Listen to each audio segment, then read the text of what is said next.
Where we at? Where we at? We back in the building, back where my dogs at. We're going to start it off before we get to the big dog, Jeremy Lawrence, coming on next here in a second. Let me tell you my damn gripe. My gripe, and we're going to get into it, is with these damn Pee-wee football coaches, man. Y'all Pee-wee football coaches, dude, stick to teaching these kids. Stick to teaching these kids fundamentals. Stick to teaching these kids working together. Stick to teaching them technique. And get away from teaching them that winning is everything. They're going to get enough of that shit as they grow. They're going to get enough of that as they continue in their athletic prowess or wherever it may take them. As they grow, they're going to understand the importance of winning, because coaches such as yourself, who is putting it on them too early right now, are going to emphasize it even more as they get later into their athletic prowess or wherever it is that this sports thing may take them. But do them a favor, man, at the beginning. Teach them the right way. Teach them teamwork. Teach them to work together. Teach them fundamentals. Teach them hard work. Don't teach them that everything is winning, because it's not. We're going to be back where my dog's at with the big dog, Jeremy Lawrence.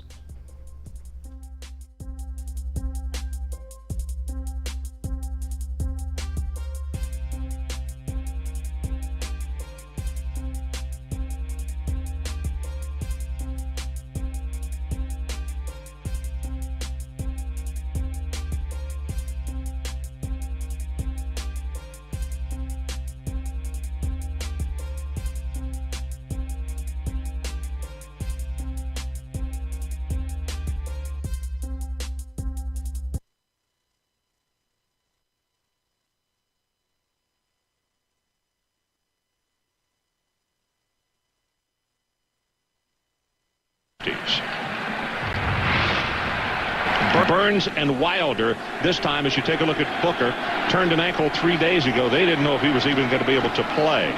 They take it to the right side. Breaks a tackle out of the 40, out to the 41, now the 42. That's Joe Burns on the carry, and it's Trevor Falk, the middle linebacker, making the stop. Ron, Adrian mentioned about the dome and the heat in here. The other got a man open, and he overthrew him, looking for Myers right down the middle. Let's have a look at that starting group with the offensive line for Georgia Tech. It all starts with the big left side. Chris Brown, 6'6", 315 out of Augusta. Schmidt-Gall is the center. He and Bennett over on the right side. The defensive front. Ron, a pretty good front. Jarvis Green has 16 career sacks, so the tackles have to do a good job on he and Allen. Have to wonder how long Allen can go today. He has a bad calf, and he really was limping in the pregame warmups. In fact, Mitchell has just come in the ballgame. Middle screen, throws it complete to Jonathan Smith. Almost to the 35-yard line. They'll say his knee went down at the 33.5. And Georgia Tech doing just what they've done in earlier ball games. As we look at the linebackers, very good and active. Lawrence, Falk, and also Brady James. And in the secondary, Booker and Robert Davis, Lionel Thomas, and Ryan Clark are the safeties.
Attic. Ho, ho, ho. I ain't did that all day. I usually come in with that.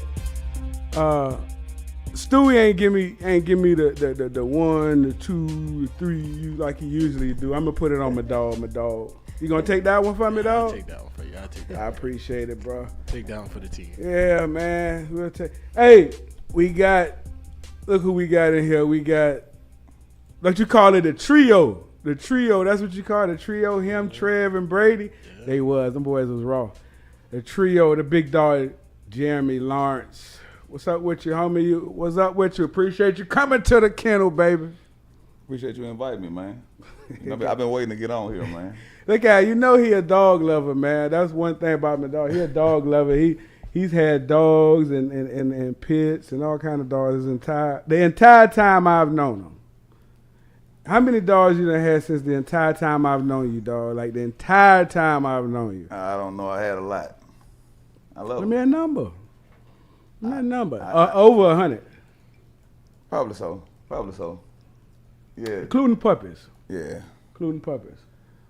So what you been up to, bro? What you been up to? You look like you nervous to be sitting in that seat right now. You look a little nervous. You don't look like you relaxed. You know what I'm saying? You look like you're a little nervous, dog. What's up? What's been going on with you, man? We're going to get to the LSU shit, but what's been going on with the big dog, man? Tell the people. They want to know. That's what they've been calling in. What's going on, Jeremy Lawrence? Tell the people. Oh, nothing, man. Just working, taking care of my kids, the family, or whatever. That's pretty much most of what I do. Work, go home, take care of the kids. Well, you look like you still lifting. Well, my bad. Spare time, I do work out 2-3 times a week. Yeah. Got to stay healthy, man. Gotta stay healthy. Health is wealth. Health is wealth. So let me ask you something, man. We take it all back. Tell the people where you from. I used to think the boy was from Faraday until he started wearing all that Dallas shit and all that. And now you say he from Faraday. Now he say he from Dallas. Where you from? Both places. Where you were born, man? I was actually born in Winsboro, Louisiana. Oh, so Lord, you ain't from there. One of the places there. You from I Winsboro. never stayed. Well, that's my mom. My mom's family from Winsboro, Louisiana, home of Booger McFarland or whatever. Yeah. But I grew up both places, really, Faraday and Dallas. Back and forth. You had family in Faraday and in Dallas. Yeah, my dad stayed in Faraday, and my mom stayed in Dallas. Mom was in Dallas. I remember that. Yeah. Got in the 9th grade. Started playing football. In Faraday or Dallas? Dallas. Okay. Yeah, I played in Dallas, 9th grade. Okay. In Dallas? Forest Meadow Junior High. It took me a while to get to play football, but I finally got to play football in 9th grade. So. It took you a while to play? Yeah. Why? Get in a little trouble and stuff like that. You know? You was bad as hell. Don't just tell the people. The people want to know you was bad as hell. Yeah, I was pretty bad around that time, between 12 and 15 years old. Yeah, we all went through that time. So bad. When we say bad, what we talking about? Just neighborhood stuff, getting in the fights, stuff of that nature. Or we talking about, moving major weight, or what we talking about? No, man, some close friends dying at 12 years old. Yeah. Gun violence and me almost dying at 15 years old. So, that kind of take the kid out you early. And you almost dying at 15? Yeah. Uh-huh. How? Got in a fight and got hit with a board. Okay. Had to have brain surgery. That's where the scar from? Yeah. Gotcha. Yeah, so. And so that was at 15? 15, yeah. And how, dude, what you said you saw your partner die? I ain't seen him die. My mom still don't, she probably don't even know this. Like, I'm like 12, 13 years old. A good friend of mine that I used to do stuff with or whatever. Yeah. I go to his house, looking for him. His mama say, baby, he got killed yesterday, and start crying. I'm like. That's what the mama said? Yeah. And you just saw him yesterday? Yeah. Oh, wow. Yeah, so shoot, but I just went by like ain't nothing else happened. So you ain't leave, you ain't go home and say, Mama, what's your partner name was? Lester. You ain't go home and say, Mama, Lester dead, Lester. Nah. You just took it, kept it moving. Kept it moving. Damn. And you say to this day, your mama, you ain't never. She watching this now, so yeah. she gonna call me a little bit. Why you ain't tell but it is what it is. That's crazy. Yeah, so now mom said me gonna stay with my dad. Kept getting in the fights or whatever, and best thing happened to me. I played football in the Faraday and got a letter from Tennessee, a questionnaire, and I'm like, man, I can play football. Yeah, and what that was, in 9th grade, 10th grade? 10th grade. Yeah. And I started taking everything more serious, getting in the weight room more and all that stuff. So. Yeah, I mean, you was, I remember when I was at LSU and you was there and you came, especially early, you were real explosive. You were real explosive, you was fast as hell. You know, you was one of the fastest, if not the fastest linebacker there. So I remember how explosive you were. So you said that was the turning point for you when you got your first little questionnaire from Tennessee, whether or not to start taking shit seriously and kind of turn the corner. When you knew, like, damn, okay, I'm gonna go to school. I'm gonna go to school for what the hell I could do. Junior year, stuff got easy. You know when stuff starts slowing down for you. Yeah. You got it when stuff starts slowing down for you, but you're going full speed. You know what I'm saying? Yeah. Junior year. And that was and what was the first serious school you looked at? Mississippi State. Bulldogs. Yeah. Why? Man, they recruited me, man. But man, I went out there, and so I moved from Dallas, a ninth grade school, about 1,000 people, to Faraday. So I'm like, man, my dad was like, go to Mississippi State. I'm like, I'm not going back to the country, man. Right. If that what the hell you was going, you going to Mississippi State, dog. Yeah, and see, I went up there to a visit, and they took me out. And dude, we had to drive like an hour to go out. I was like, nah. I was driving through woods. Yeah, but see, LSU still hadn't offered me yet, though. Yeah. LSU ain't offered you till late, huh? Yeah. That pissed you off? Yeah, they may want to go there more. To show them up. Yeah. We had I already know you. I'm going to tell y'all about my dog. Now, when I say it's my dog, I've been knowing this boy like, you know, kids, barbecue in the backyard type shit. Yeah. I don't even know, all kind of shit, man. So when we say I know everything about this boy, it's really a true thing. And I know over the years, you know, he, like Stu, when you was talking about it, and you said that the one of the three, basically one of the three. And, you know, with Trev, Brady, and Jeremy, they were three of, at the time, great, like you said, a trio, three of the, as far as like playing together as a unit, one of the best three to ever do it at LSU. You know what I mean? And especially to come in and Coach Saban's system and to get plugged right in and play and start. A lot of people don't know that he was one of the first guys to get that done. So when LSU finally gave you, so I know when you came, you had that chip on your shoulder, dog. You had that gripe, that grudge. You the type of person where you read shit and you read and you know who's ranked in front and who done this and all that shit. So when you got the offer from LSU and you decided to go to LSU, I mean, I know, of course, you knew about the Trevs and the Bradys and the guys that was coming there already. What was your mindset when you got there? Was your mindset to get on the field? Well, actually, see, I'm older than Trev and Brady. When I came, Adam McConaughey was there. Right. And he was the #1 linebacker in the country. So we played I remember him. He was cool, so we used to work out together all the time. And the coach used to come talk to him and wouldn't even talk to me. And I'm like, who the coach was? It was just different coaches because we were just working out for the summer. Got you. And I'm like, yeah, I'm gonna show them. And about 2 weeks in the camp, they had me like 5th string or something, you know. Yeah. But I was skinny. You know, I was real skinny then. I remember you were way bigger than me. Yeah, I remember you was slim. Yeah, I thought you was a linebacker when I saw you in that Florida game one day. On that trip? Yeah. Yeah, I know. I remember. Matter of fact, I got in the weight room more because I saw you. For real, I told my dad, I said, man, number 6 is a big linebacker. I saw you throw the football. I'm like, oh, he a quarterback. I'm like 185. Like, I got in the weight room, man. Hey, that was when I thought I was been on that banquet circuit, though, dog. Like, you know what I mean? Like, I went to all the little bullshit All-American games and all that and flying here, flying there. I was a good 235 right there. Yeah, you was big. I was good 235. I was like 185, 190 then. Yeah, I was a good 235. When I came to LSU, I was about 235 when I reported. But I played in high school at like 215. You know what I'm saying? But that shit was over. Shit, I put on about 15, 20. I played my senior year at 195. Yeah, you was light. You was light, dog. You was light. I'd have threw you off in high school. Nah, you wasn't gonna do it. Shit. Ain't no way. I threw you off in high school. You were too goddamn light, man. It don't I matter, threw man. your It little don't light ass matter. off in high school. And then I would have used your speed against you. You know, you coming in there all reckless, all fast and shit because you trying to get that tat out. Man, you'd have got smacked. I'd have had to get you right. Twink, I don't think you would have survived in that Dade County, though. Man, I don't know if you would have survived in that 305, man, look, dog. The thing about me, you got to tell me show me every play you better. We're going to show you. I don't think you I ain't never getting up. You wouldn't have, I don't know if you'd have made it down that, dog. I'd have started. Well. Wherever I go. Shit. I don't know about you. You'd have come down there in that 305, that District 13-6A, boy. You'd have got that heat. Well, actually, all the best players come from these little country towns in Louisiana, if you look at it. Man, some of them, man. Don't get it twisted.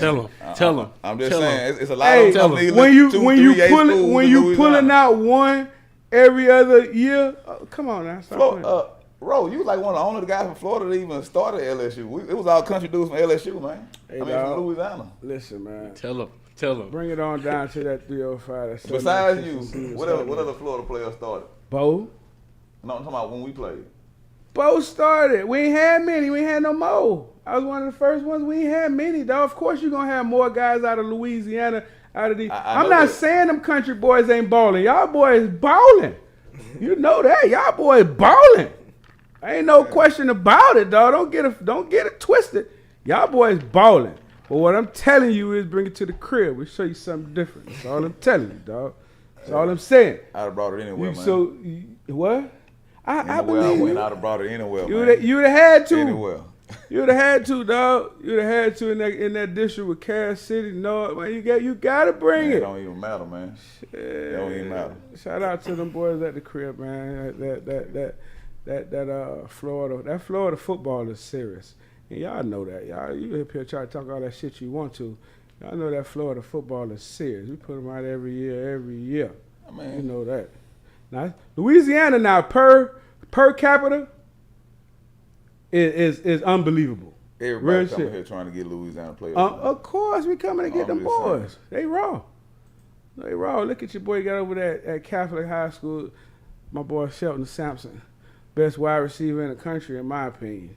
I mean, he's just a flat-out animal. You understand me?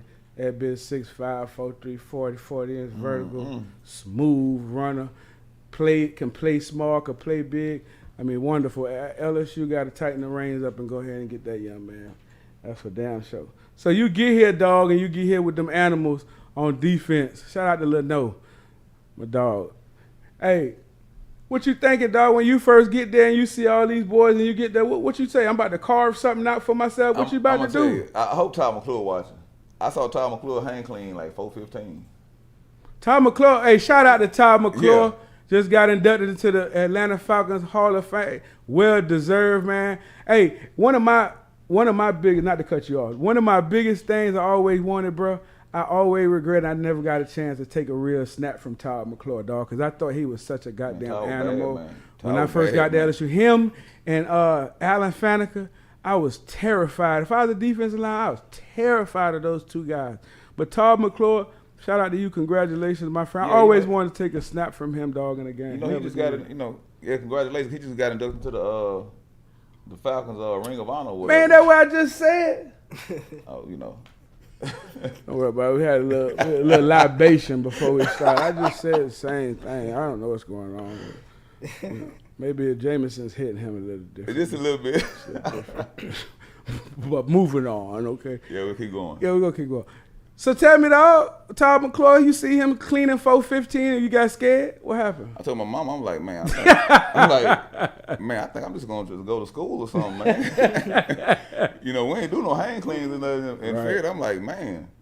But, after that, like we put them pads on, it is what it is, though. Well. What was your first start, Twink? Georgia. Hey, y'all heard me call me Twink. Don't y'all think calling that's my dog. Don't think that. What was your first start? Georgia. At Georgia? At Georgia. That was the Josh Booty game? No, was it? I know Quincy Carter was a quarterback then. Huh? Quincy Carter was a quarterback.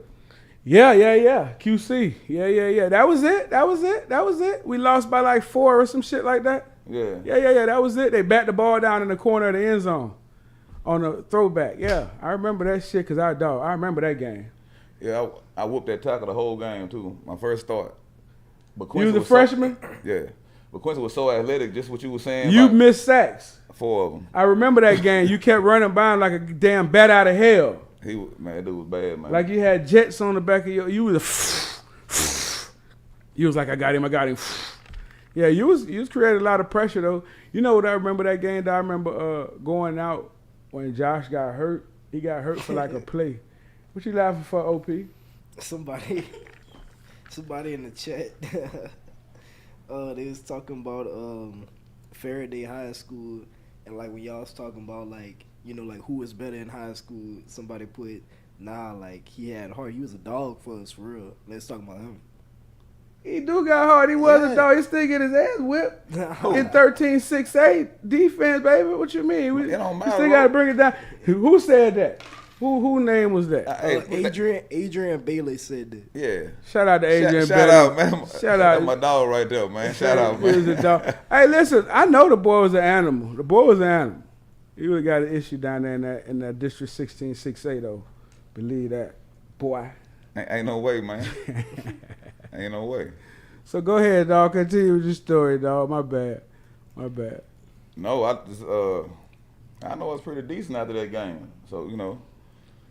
So your first start as a freshman against Georgia on the road, what you graded out? Because I know y'all graded out. What y'all graded out? A lot of time in between, bro. Hey, and I'm gonna tell you the one thing I remember about that game, cuz, is I remember going out there for I only went out there for like 2 snaps, like 1 snap. It was Josh got hurt. I went out for a snap, and when I went out, the whole D line was on their knees. Right? It was on their knees. Then I went up underneath center, and they blew the whistle for something, false start or some shit. And they all got up off their knees. I know they were something different, bro. And I ain't gonna lie, dog. That was the first time that I was playing football, and the first time ever that I thought to myself, "Damn, boy, do I really want to be out here right now?" Cause, dog, Richard Seymour stood up. And Henderson. Big Henderson. Neck braces on and stood everything. up. All of them. They all 6'8", 6'7". Then you got Kentrell Bell in the back. I forgot the other big boy that was down on the line. They all stood up. Your boy Hayne, that boy that played for the Saints. Boss Bailey was there too. The boy that played for the Saints, defensive lineman, that worked out with us down there with. He played running back then. What? You talking about Charles? Him. He played running back for them then. At Georgia? Yep, that year he played running back. Then they moved him The defensive D lineman? Mm-hmm. Fuck, I didn't know that. Goodness gracious. But dog, I was like, them boys as big as a motherfucker. And then I was like, said, come on, Josh, come on and get out here and keep getting this pounding, my friend. You're already used to getting it. Come on and get it. But that was yeah, That's messed up, dog. Yeah, nah, man, you just imagine you go out there. They was something different. And man. I'm cold. You got Richard Seymour, Boss Bailey, Kentrell Bell, Champ Bailey, and all them boys. I say, man, them boys were towering over there. It was like, then they started barking and doing all this bullshit. Fresh meat. Oh no. Yeah. I'm out. And listen, I think it was like 3rd down too. So what you think about to happen? They about to give me this old dumbass pass. Engage 8. Right. Yeah, he was about to get destroyed. That's what I'm telling you. And we had like 2 freshmen starting that game. That's what I'm telling you. And we still was in it. We was in it. Somebody batted that thing. I think it might have been Boss Bailey. Jumped to the moon and batted down a pass in the back of the end zone. I promise you, Stu, he was so damn high. It like he climbed the ladder, then jumped off the ladder and batted that thing down. So we lost that game. We lost that game and took our wounds and went back home. You know what I mean? First twink, when after I left, right, going into that next year, where y'all boys really had the defense rolling, and the defense was was the James game year or whatever. Oh man, you have no idea how much, because that was right after the year I left. Yeah. And everything went like y'all was getting it because y'all was getting it at the end of my senior year. We were rolling. Defense was rolling. Y'all rolling like a motherfucker. Offense was rolling. We were rolling. But it was still that little bit with the secondary that just wasn't in unison. Well, it took a while to learn that defense, man. Right. Like I was telling people, like the national championship year after we left, like them guys sat and learned for like 2 or 3 years. That makes a big difference. But we didn't know what we was doing the first couple of years. I mean, that third, like that, after you left it, everything. That was the third year. But Matt got hurt playing in Florida. Right. So he broke his foot and everything went downhill. Yeah, everything slid after that a little bit more. So now you going into that year. That's basically championship year. What was the mindset going into that year? That was senior year, man. We were, like I said, things had finally started clicking or whatever with the defense. So, offense was rolling pretty good. We started that year like 6. We lost in Virginia Tech to Virginia Tech. I remember that. But the defense still played pretty good. And we started 6-1. We thinking, national championship. When we went to the Sugar Bowl the year before, so we thinking like run it up. Pass the Sugar Bowl now. Yeah, run it up. Ain't too much, ain't nothing too much past the Sugar Bowl. Right. So can't regress, that's for sure. Yeah, we regress. Yeah. Well, injuries. Can't regress, that's for sure. So after that, tell us about your career after that. After all that shit went down right there. I know you went to Canada for a bit. Anything? Well, I know, but the people know. Let the people know.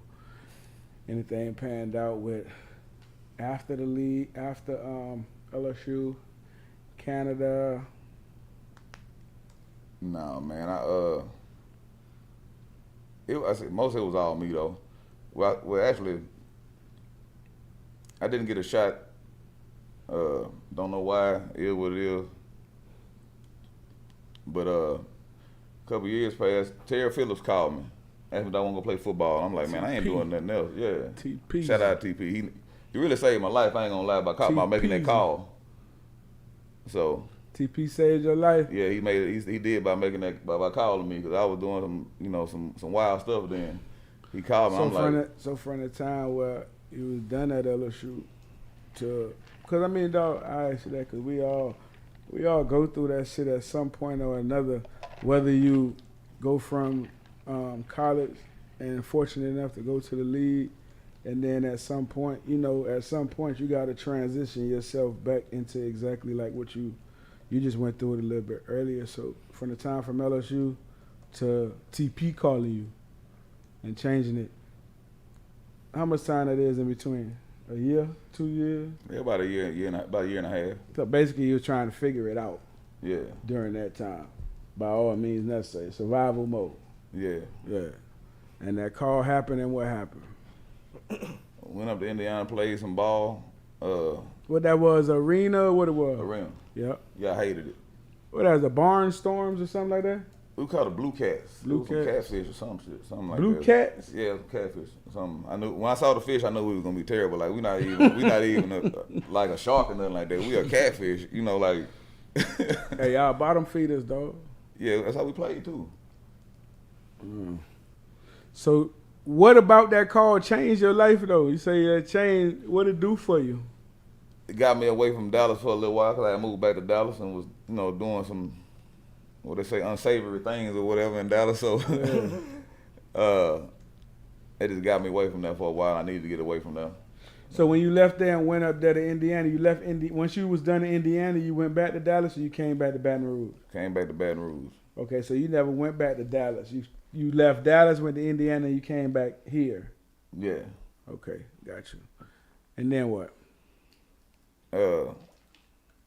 Start kind of doing the same thing, but end up Melvin Ritchie helped me out, Shout out to Big Mel, man. Yeah. He like, man, I got this dude with an agent. He trying to get, some guys. I said, man, I ain't tripping. I wasn't working out of nothing. met the dude, he was cool. I'm like, yeah, whatever. He called me one day like, hey, you got a tryout for a Canadian team in like a month. I'm like, what? All right. So that's how you got to Canada. Yeah. And how long you was up there? You was up there a couple of years, huh? No, I ain't stay up that long, man. I actually, you know that Peach Bowl you showed earlier, I fractured my ankle in that game, and I didn't really get everything. I was messed up for a couple of years after that, so I finally got everything back when I went to Canada and ended up, man, last preseason game, get interception, gotta get tackled on the same ankle. Messed me up. I still play like 6 games on the ankle, like shoot up with cortisone, you know how I do back in the day or whatever. Yeah. Got to the point I couldn't hardly walk no more. I just, Couldn't walk? Yeah, barely could. Damn. I wouldn't even practice during the week. I just go. Hey, shoot And this me. was while you was in Canada. Yeah, for 6 weeks I couldn't. I didn't practice nothing. I just game time come, tape it up, shoot it up, let's go. OP, that shit ain't gonna hit back, dog. That shit ain't gonna hit back, dog. I'm just telling you. He stiff arm him over there. Yeah, it goes. Oh Lord. My bad. That ain't gonna hit yeah, back. You right. OP, I'm sorry. You right. My bad, dog. My bad. Hey, so Twit, check this out. I work with, you know this. I work with a bunch of these kids down here. Shout out to my dog Ken Anio, man, recovering from Achilles surgery. My dog had Achilles surgery. Shout out to my dog. But we fool with them kids heavy, man. And I know your journey, bro. You know what I mean? Like, I know your journey because, like I said, you my dog. We've been friends for over 10 years. But if it's one thing or two things that you can take out of your journey. I heard you earlier when you started speaking and you was saying some things was your fault. Right, you know what I'm saying? You was like, it was my fault. Some things was your fault. And I think we all got some form of. It ain't some. Most, probably 95, 98% of it. If it happened, it was my fault. So, right. And that's good, But what I'm like, if you had to share, like throughout your story, throughout your journey to where you are now, because I know what kind of father you are. I see you with your kids. We talk all the time. I know you're a wonderful father. You've always been that. You've always been that from day one. So little Nunu and everybody from the beginning. You know what I'm saying? Yeah, she probably watching now. Little Pickle, all of them. We are, you know what I'm saying? Like I Yeah. say, we go back to damn, backyard. Timo passing out, hitting the damn head on the barbecue grill and popping up like ain't nothing happened. You remember that shit, dog? Yeah. You remember that, dog? I told him about that the other day, dog. He still don't remember that shit? I mean, he is here. He still don't remember that shit, I promise you. We in the back there. We in the backyard barbecue. Me, Twink, Timo, a couple other cats, and got the kids. It's the kids playing basketball. We barbecuing for the kids. I'm talking about we just sitting up there chilling, Stu. Real shit. We just chilling. Everybody talking, yeah, man, boom. Next thing you know, boom, boom. He done fell, hit his head. By the time he done hit his head and hit the ground, he done popped back up, standing straight up, dog. Like ain't nothing happened. Like I promise you, like he ain't just fall, like nothing continued conversation and everything. Like ain't nothing happened, man. You know what I'm saying? Like ain't nothing happened. Had to call his wife to find out, does this happen, all that. But that's how deep we go back. So if you had to share, Twink, a little message, bro.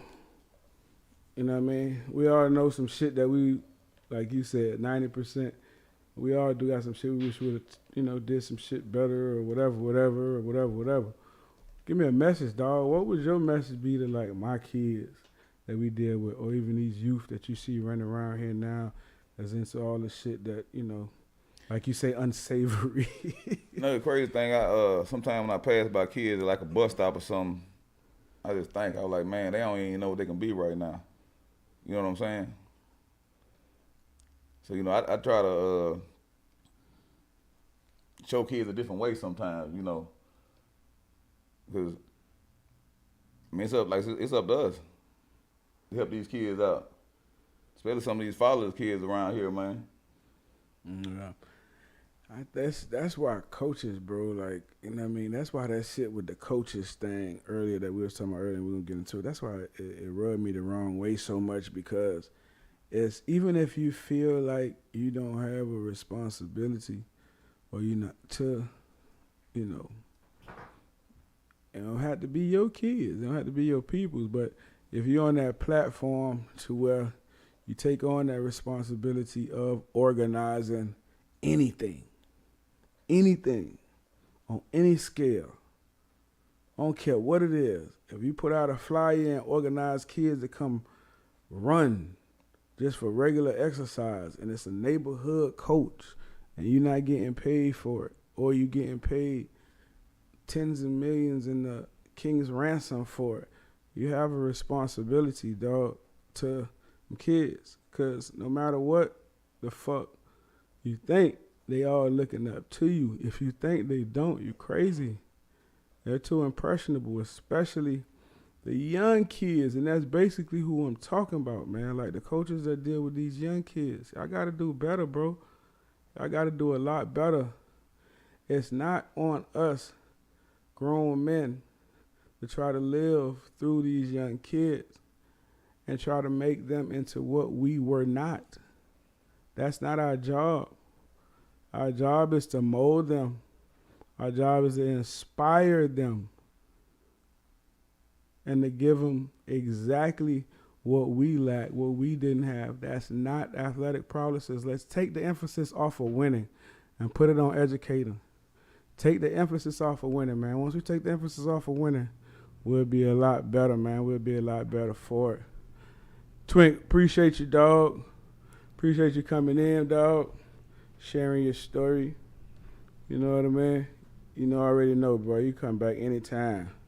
You just pop up in this motherfucker. Kev do it all the time, so pop up in here anytime. You for real, dog. Kev do it all the time.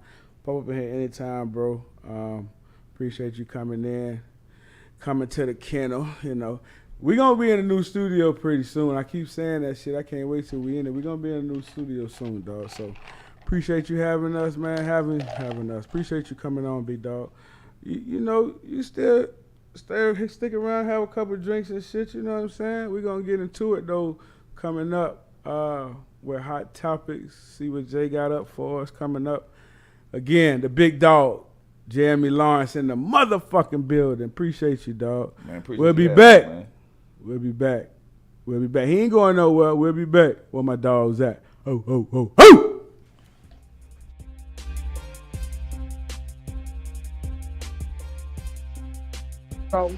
So, well, I gotta tell you what happened. So, man, when they play that song, that fight song, man, you know, we only play that fight song in the fourth quarter and the start of the game. Well, it was a time where they were trying to rally us because we were getting our ass destroyed. Yeah, it was 13-0 at halftime. The band played the fight song in the second quarter. Sure did. Man, they absolutely that did. goddamn song got in my bones, and I started having a goddamn out-of-body experience. And I told Coach Saban was walking, and I told Coach Saban, Coach, I want to play. And he looked at me and said, "Why not step behind the line?"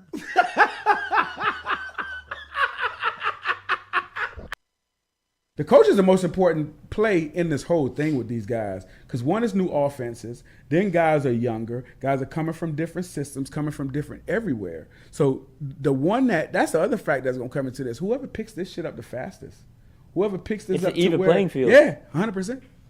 Even playing field because you talk about Miles Brennan having experience. He's had, 4 different coordinators in 4 years? Yeah, but that helps him also. Yeah, because that's just different terminology at that point. I've seen it all. Yeah. To bring back the Joe Brady one. That one worked. That one seemed to work. Yeah, you adapt, man. You adapt to it. And Nussmeier, by him coming, his dad being a coach and coming from that pedigree and that background, this is also something that he should be comfortable with. I know he's young, but learning different terminology, concepts are basically the same. It's just different verbiage. Curl flat is curl flat.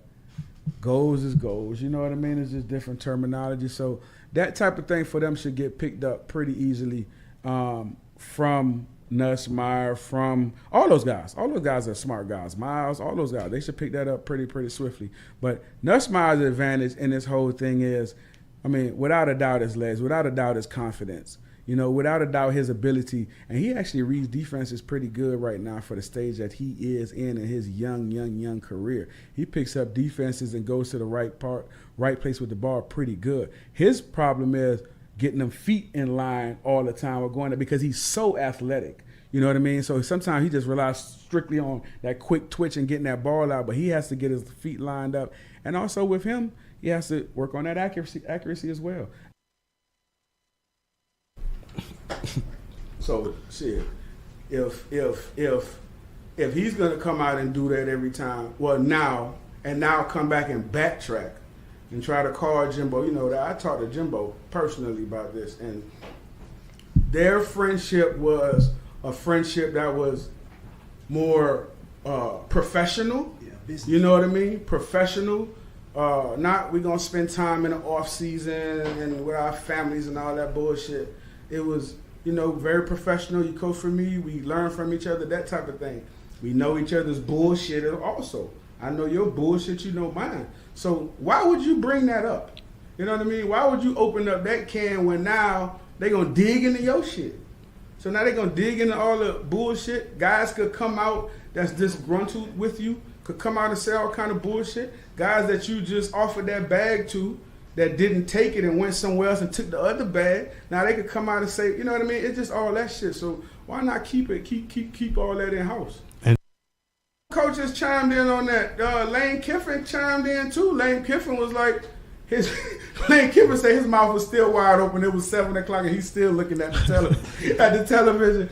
And the press conference was at damn 1 o'clock in the afternoon. You know what I mean? So all those coaches chimed in because they were surprised at what happened with Coach Saban saying that. Because if you think about Coach Saban, everything that he does is very calculated, and it's to move the needle in his direction, in his favor.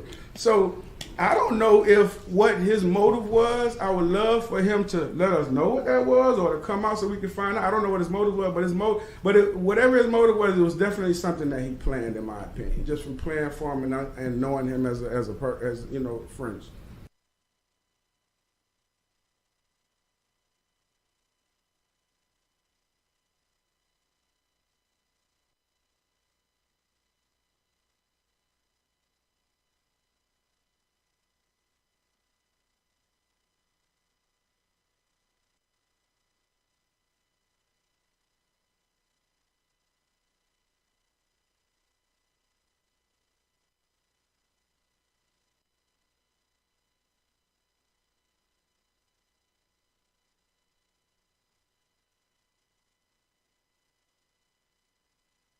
Do you suffer from chronic dehydration? Are you looking to improve your athletic performance and you need to get over and see our friends over at GoFlow IV? They're located on Jefferson Highway. Easy to find them online at GEAUXFlowIV.com. Make sure and use the promo code Jordy Collada Show. If you do, they'll take 15% off of your initial visit. Check them out online, GEAUXFlowIV.com.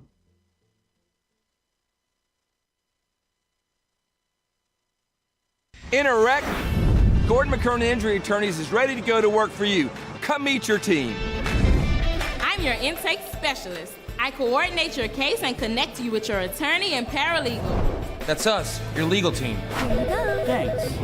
And we'll fight to get you every dollar you deserve. I'm your settlements and disbursement manager, and I'm here to get you paid on time. I'm attorney Gordon McKernan. Put our team to work today. Just call us. Get it done. I remember going to the Tennessee camp. Oh, this is a great story. And I had locked everybody up. Yeah. Like, literally, I was licking my chops. Yeah. And I'm like, yo. Jarvis and Odell were there, right? Everybody was there. Like, yeah. I'm like, all y'all get in line. Like, everybody, come on. I'm going to go I'm getting back in line. I'm going to go rep after rep. And then it really kind of turned into a show where none of the DBs wanted to go. Yeah. None of the receivers wanted to go. It was literally, then it turned to me and Jarvis. Right. Just one-on-one. You know what I mean? So,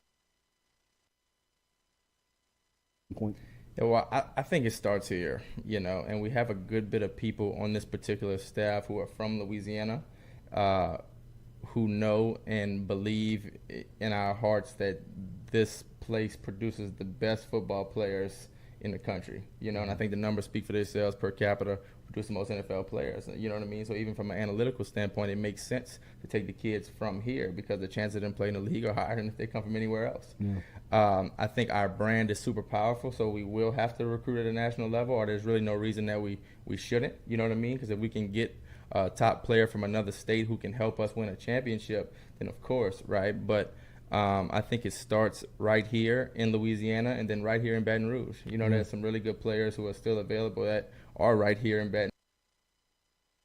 But this opportunity was different.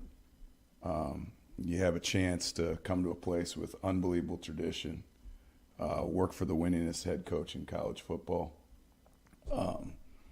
Just be at a state. I've never been at a state where football's king, and if you just dominate your state, you're going to get some of the best players that there are. Sure. I was excited to come to a top level program. I've been at a lot of great places, been very fortunate in my career, but to really say that you have an opportunity every year, once we get it rolling, to win a national championship, there's not very many places that you can say that. So for him to offer me the opportunity to come with him to LSU was nothing but humility and gratitude.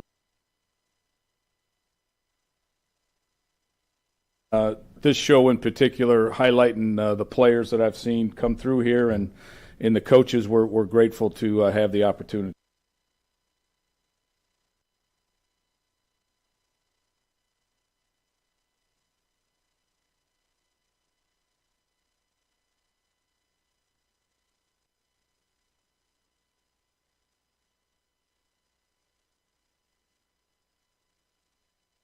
Topics, dog. How you feeling, Hot topics. Let's get into that right now. What we talking about right now is, myself, I played for Coach Jimbo Fisher, and I also played for Coach Nick Saban at the hot twilight of my years at LSU, transferring from Coach Jerry DiNardo. And I've spoken about this a couple times. We got to turn the air up down in here, dog. Damn. I've seen Coach Saban, honestly, get into a few spats with coaches, with players. And the one person, honestly, and everybody knows Jimbo's my guy, but the one person that I've never seen back down is Jimbo Fisher, right? So for Coach Saban to go into the kind of rant that he did, but I think it was a very strategic, a very planned rant on his part. I don't know if the name calling part, I think somebody might have slipped him a Mickey or slipped him something before he got on that podium. Because for him to call out Jimbo and then call out Deion Sanders, which has put all his efforts into trying to revitalize the HBCU and trying to bring notoriety and some platform to those guys at the HBCU level, for him to call them guys, and especially for him to call them guys out after, dog. Coach Saban been winning the damn recruiting war and the recruiting battles for years now. Do we really think that he's winning those without the under the table deals that's now on top of the table? I mean, it's college football. You've been dominating the sport recruiting wise and coaching wise for a while now. So my thing is, damn, you talk about parity and you want everybody to catch up. Well, parity is happening. You know what I mean? Parity is happening when it comes to the Texas A&Ms, the Clemsons, the Ole Miss, these teams that used to be in the middle of the pack, and now these teams are now stepping up to the plate because of NIL. And the question, and that's why I said when he was at this this meeting that he was having, it was for boosters. You know what I mean? It was how you talking about somebody else's money and you there begging for money.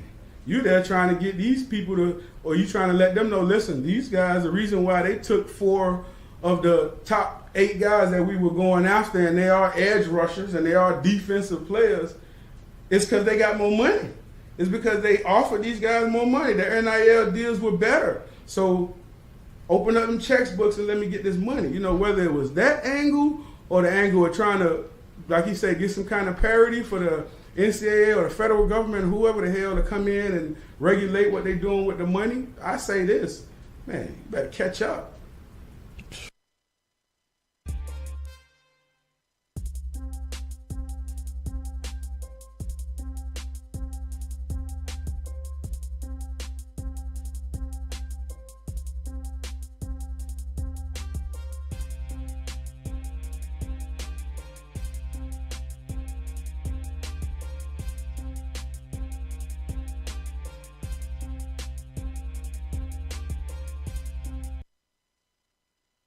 I was excited to come to a top level program. I've been at a lot of great places, been very fortunate in my career, but to really say that you have an opportunity every year, once we get it rolling, to win a national championship, there's not very many places that you can say that. So for him to offer me the opportunity to come with him to LSU was nothing but humility and gratitude.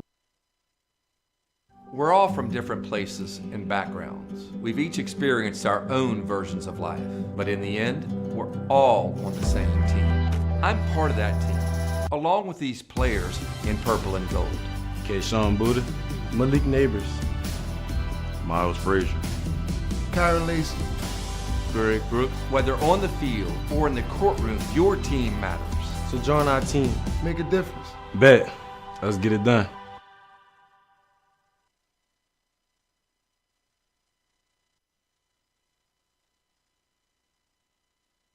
Do you suffer from chronic dehydration? Are you looking to improve your athletic performance and you need to get over and see our friends over at GoFlow IV? They're located on Jefferson Highway.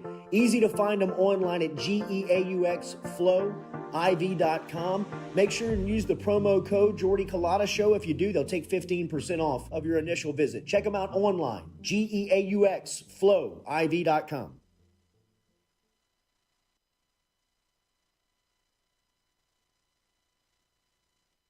This show in particular, highlighting the players that I've seen come through here, and the coaches, we're grateful to have the opportunity.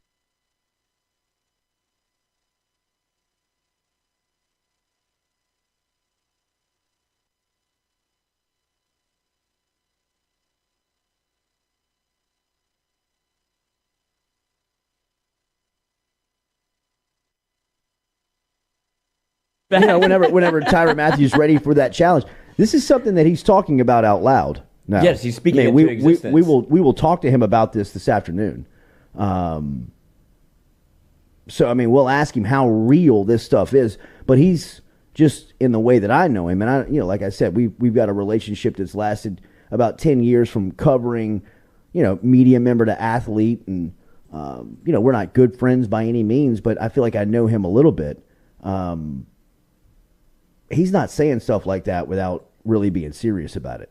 If he's thinking that right now, and with the affirmative tone that he is speaking that with, like, it's only a matter of time. Yeah. He's not bluffing. Really, no. He's if this is something that he really wants, he'd be great at it. He would be a great coach. He would be a great motivator. But this opportunity was different. You have a chance to come to a place with unbelievable tradition, work for the winningest head coach in college football. Just be at a state. I've never been at a state where football's king, and if you just dominate your state, you're going to get some of the best players that there are. Sure.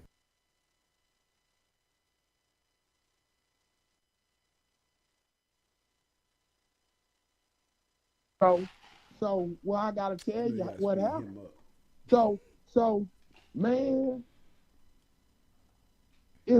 when they play that song, that fight song, man, we only play that fight song in the fourth quarter and the start of the game.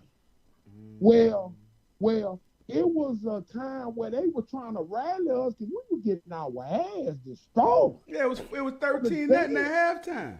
The band played the fight song in the second quarter. Sure did.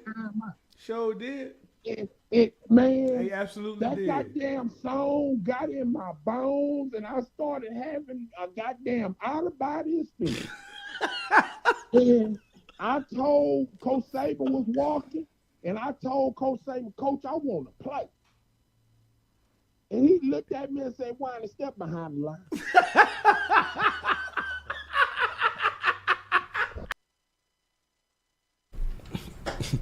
So shit, if he's gonna come out and do that every time, well now come back and backtrack and try to call Jimbo, you know that I talked to Jimbo personally about this, and their friendship was a friendship that was more professional. You know what I mean? Professional. Not we gonna spend time in the off season and with our families and all that bullshit. It was, you know, very professional. You coach for me, we learn from each other, that type of thing. We know each other's bullshit also. I know your bullshit, you know mine. So why would you bring that up? You know what I mean? Why would you open up that can when now they gonna dig into your shit? So now they gonna dig into all the bullshit. Guys could come out that's disgruntled with you, could come out and say all kind of bullshit. Guys that you just offered that bag to that didn't take it and went somewhere else and took the other bag. Now they could come out and say, you know what I mean? It's just all that shit. So why not keep it? Keep all that in house.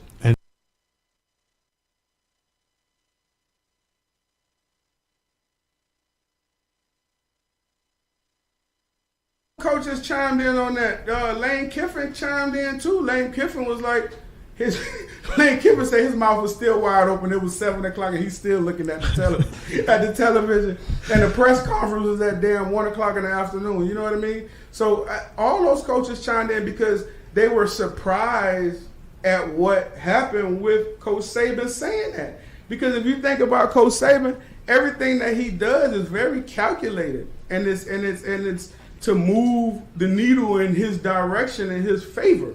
So I don't know if what his motive was. I would love for him to let us know what that was, or to come out so we can find out. I don't know what his motive was, whatever his motive was, it was definitely something that he planned, in my opinion, just from playing for him and knowing him as you know, friends.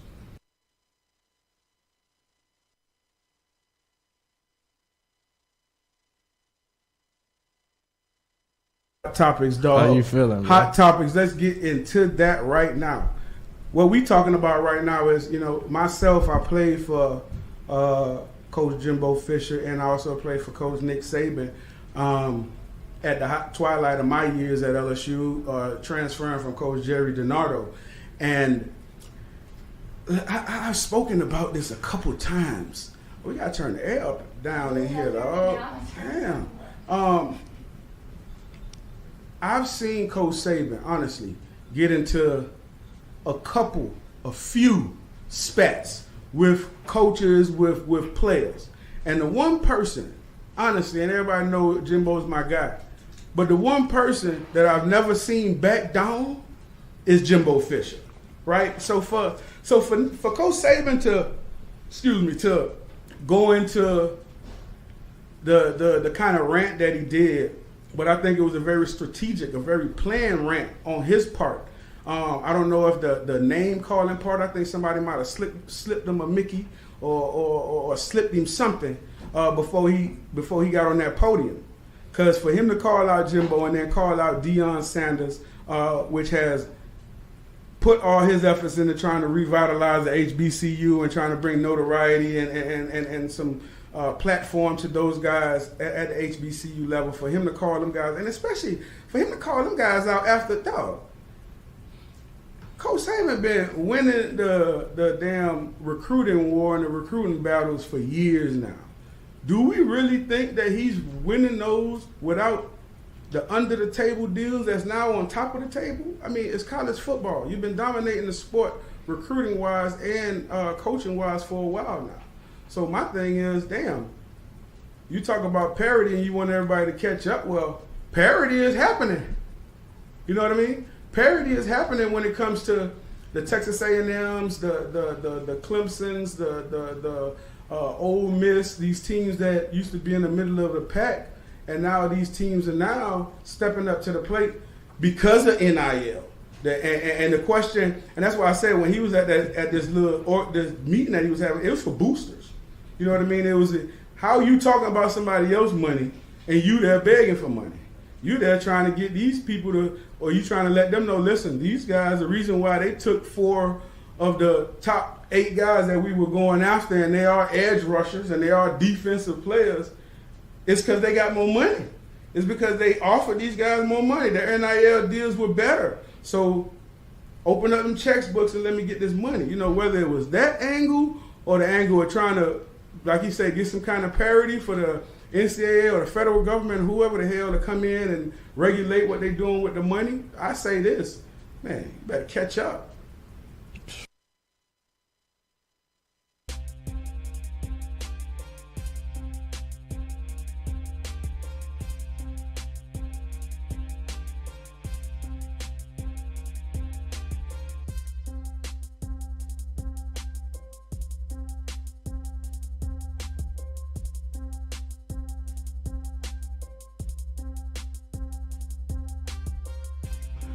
We are back at it. Me and Stu finally got on the same page. Whew, we had the boy Twink Dawg in here, 56. Dropped a little knowledge for the youth while he was in the building. Was that who B. Winey was talking about when he said put B. Winey in the fucking game? Or that was somebody else? Nah, that was Flossie. Oh, all right. That was Flossie. Nah, that wasn't him. Him and B. Winey don't really get along too good, so no. Wouldn't have had him call in. Could have created some controversy though by doing that, but we're not in that business. We're in positivity and keep it going. It'll create itself later. We're creating good energy around here. Good energy. Trying to spread love. Yeah, hell. Instead of negativity. Hey, listen. And speaking of, this is my last time. I just gotta say it one more time. I want to give a good positive push in the right direction to all my youth coaches that are involved with the youth and that are taking care of the youth. Must be the truth. It is the truth, dog. That's taking care of the youth, because I was raised by youth coaches. Not growing up without a father and all that. So I was raised by youth coaches. Shout out to Coach John Hyman, man, Coach Beneby. Basketball, football, Coach Jerry Hughes, all these people that would help me out tremendously and just showed me what it was. So, you know what I mean? Like, if they would have done the wrong shit by me, then I would have, came up doing some of the wrong shit. So that's why I say it's so important for these youth coaches to go ahead and let these kids see that it's more than just winning, man. That, teach them how to be better than just that. And most importantly, too, teach them how to accept that shit when you don't lose, when you don't win.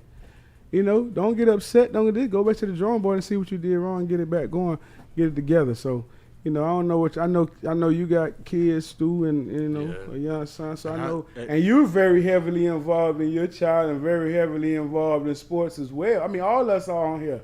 So but all of us don't got kids. So I know you. And like you said, like I had youth coaches that was big in my. Like my father was in my life, but my youth coaches, my dad worked offshore, so most of the time he didn't coach me. So I had other youth coaches that would take on that role when I was with them, bring you home from practice, exactly, and show me the way how to win, how to lose, how to do simple things, fundamentals of the game, and I respect them and I cherish them for that. You know what I'm saying? Right. And that's why, man, I just know how important it is, because it was a big influence on me, a big influence on a lot of cats I know growing up, man, how we grew up, and just having those guys there is like, that figure, that central figure to kind of show you the ropes, so to speak. You know what I mean? So let's change that, youth coaches, man. Let's do what we need to do and stop worrying about winning and losing, because that'll take care of itself in the end. But shit, let's move on, man. Hot topics. Woo! What we got, Jay? What we got? We got some breaking news, actually. DK Metcalf agrees to a 3-year, $72 million extension with $58.2 million guaranteed. Who he play for? Seattle? Yeah. Who? What he got? $72 million extension, and he's guaranteed $58.2 million for 3 years. 3-year extension, and he's guaranteed 58. 3-year extension. DK, that's a good extension. 3-year extension for him. No with quarterback. That much guaranteed, huh? Of a quarterback. They don't have They who got Seattle? Drew Lock. Drew Lock, I know, but hey, but that's why he signed that short extension. But that's 17. That's about 17 million a year. But I mean, but that 58 is the most important part of that. That's why I'm saying I divided it by that by 3 years. It's about 17. Yeah, that 58 million guaranteed is big, especially non-quarterback, and it's only a 3-year extension. Metcalf is what, like 24 years old? How old is he? Exactly 24. Exactly 24. Listen, he gonna be re-ing up in 2 years. That's a very smart deal. Very smart deal. Shout outs to him, man, and whoever his agent is to get that done. That's a good deal. Especially the fact that, and I hope it, the fact that y'all just pointed out that they don't have that bona fide signal caller, so that even more, he used more to leverage on his part that he is the featured guy in that offense, right? I mean, who else, when you talk about Seattle's offense, who else you talking about? Tyler Lockett. Who else? Lockett's been around forever. Ain't nobody Lockett can ball, but Tyler Lockett. I love Tyler Lockett, dog. I think he been like the unsung hero for what's the boy name that just went to Denver? Russell Wilson for a minute. Bronco Nation. You saw that boy wore his own jersey. I wanted to ask you about that, Ro. How you feel about? Have you? We gonna get to that, dog. And then I got another question on the contract situation. You see in the Kyler stuff. For who? Kyler Murray, the 4 hours of independent study. The boy ain't studying. Man, that man don't care about no film, man. I wonder if that was his idea. Hell no. Who's Kyler Murray? They said it wasn't his idea. What the hell? Do you think Kyler Murray gonna put that in his contract, Jay? It'd be funny if he did. Make sure I study 4 hours a week. Yeah. Well, hell no. They put that in it. The only reason I said that is because I was thinking maybe he was already doing it. And he was like, hell no. They put that in there because he ain't studying. That man is and they done caught him. Somehow they done did some shit. I saw they was talking about it. They done did some shit to see that he's not studying based on like what he does with the film that they send home with him.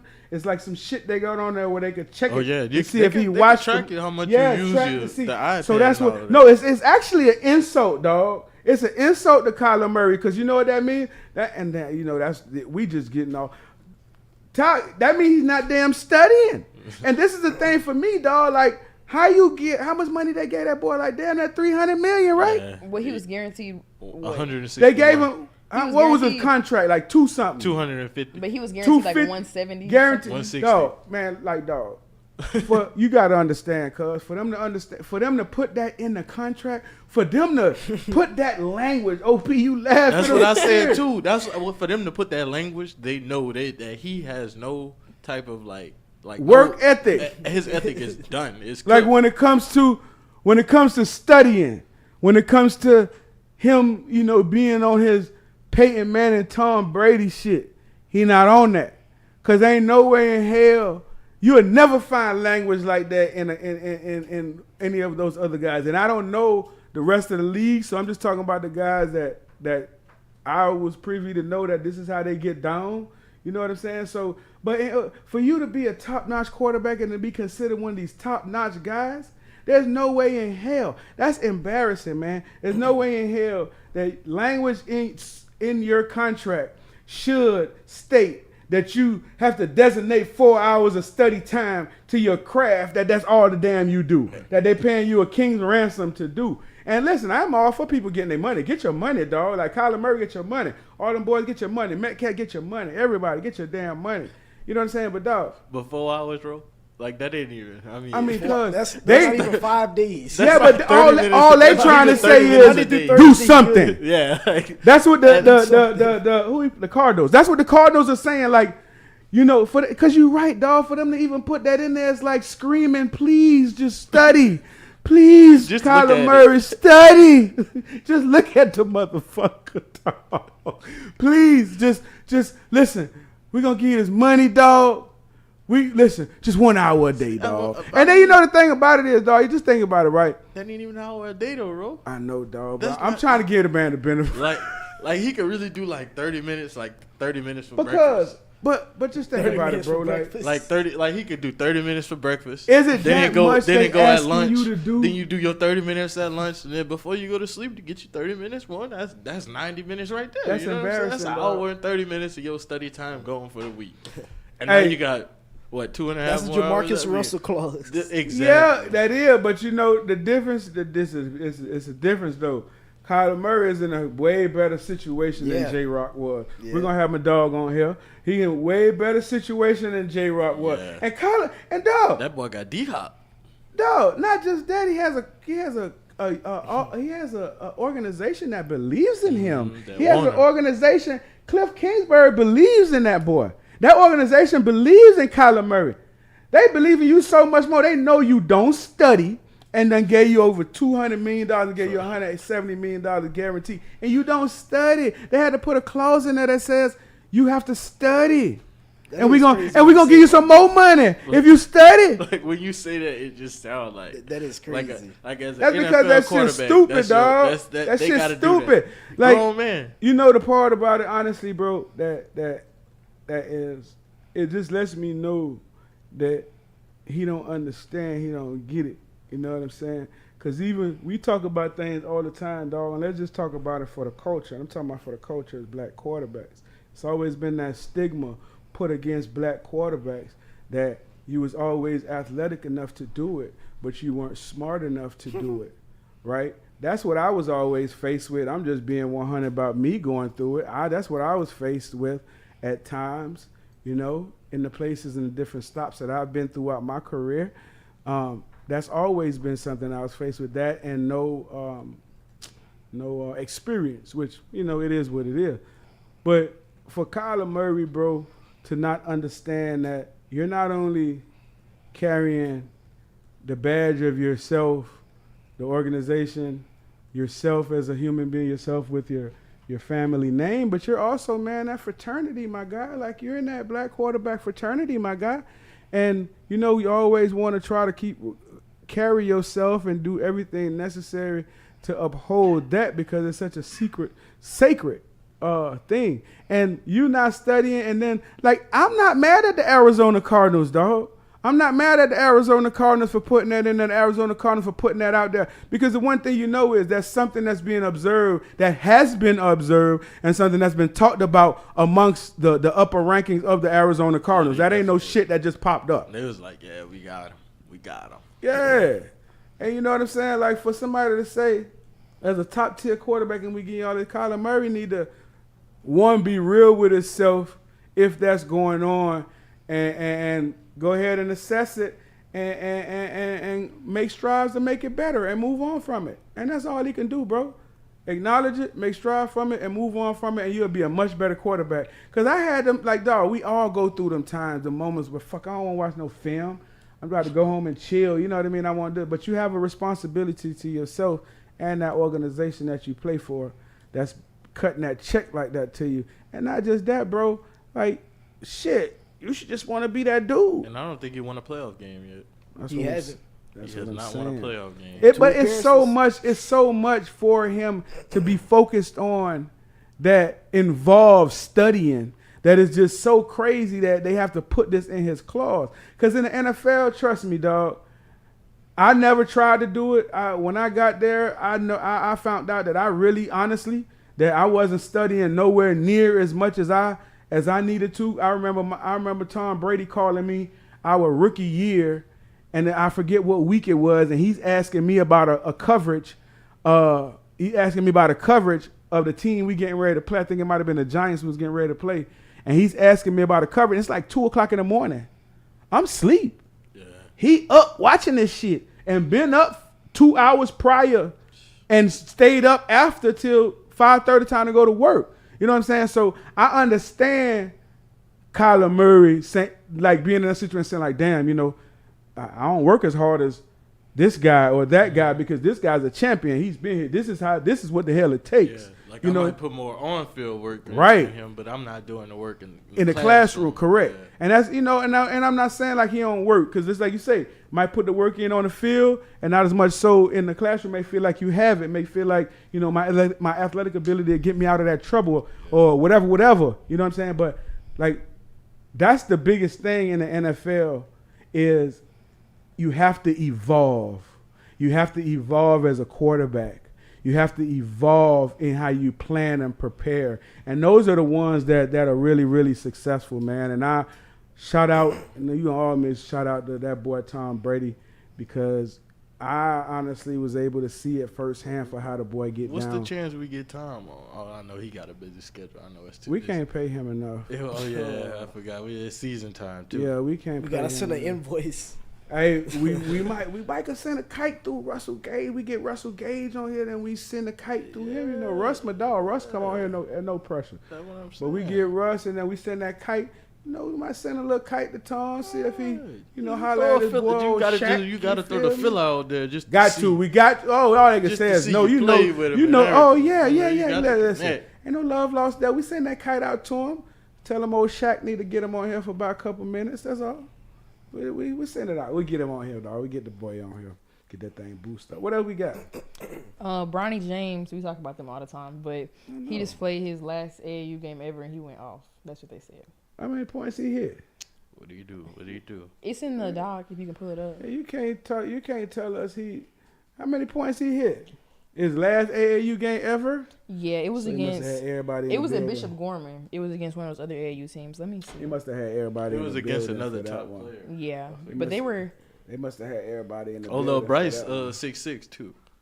The little brother, little. He's 6'6"? 6'6". Sophomore. 6'6" sophomore. Man, it's about to get ugly.